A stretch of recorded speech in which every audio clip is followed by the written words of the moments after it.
Good morning. I'm Paisley with North Texas in Focus. Electric vehicles are being hailed as the cars of the future, and I spoke with Buzz Smith, Executive Director of the Texas EV Alliance, a nonprofit promoting electric vehicle adoption in Texas. The alliance focuses on two key areas: advocating for clean transportation policies and educating Texas on the benefits of going electric. This wave is coming. These are cheaper vehicles to make, cheaper to maintain, cheaper to operate. I'm spending basically a fourth of what I used to spend. I'm getting the dollar equivalent of about 90 to 100 miles per gallon. And there's no maintenance. There is no oil in the car anywhere with a filter or anything. Obviously, no spark plugs, no timing belt or chain. All these things that you pay for in the fossil fuel powered transportation world, you just don't anymore when you get an electric vehicle. And so, yeah, in some cases, the upfront cost is higher. But when you look at total cost of ownership, you quickly come out in the green. I'm glad that you mentioned cost, because the people I know who are interested in buying an electric car become apprehensive when they see an electric vehicle and their price tags. The typical American brands,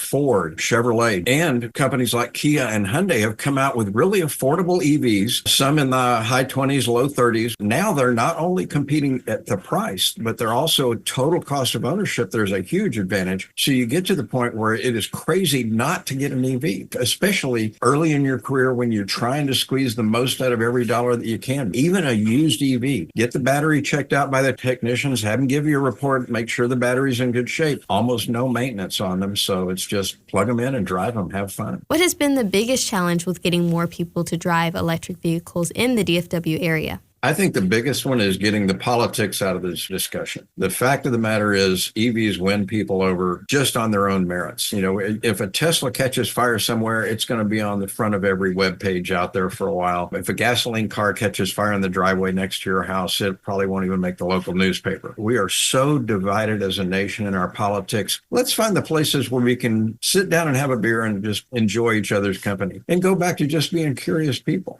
What's a recent project by Texas EV that has made a big impact? One of our early ones was a book that's called Getting There, and part of that was our Texas Roadmap. We're this organization that has electric utilities, transmission line companies. We have government groups that oversee these, charging network companies. All of these are our members, so we could actually get them all together and say, okay, what's the best plan for laying out the charging stations for the early adoption of EVs in Texas? What they called their border-to-border charging program. So you can get from El Paso to Texarkana, or you can get from Brownsville to Texline. But along the major interstates, we need to be about every 50 to 75 miles, preferably 50. Does Texas EV have any events planned for this year? We don't have any time frames yet. For my organization, this next 7 to 8 months is going to be really focused on the state legislature. But our education group is going to be doing seminars. They're going to be doing road trips. They'll be out there, and I'll join them every chance I get. And to any listeners who want to stay informed about future events hosted by the Texas Alliance, or to learn more information, you can visit their website at txev.org. Thank you, Buzz. It was a pleasure speaking with you today. I'm Paisley with North Texas in Focus. Join us every Sunday as we explore relevant issues in McKinney and the rest of the Metroplex on 88.1 Indy.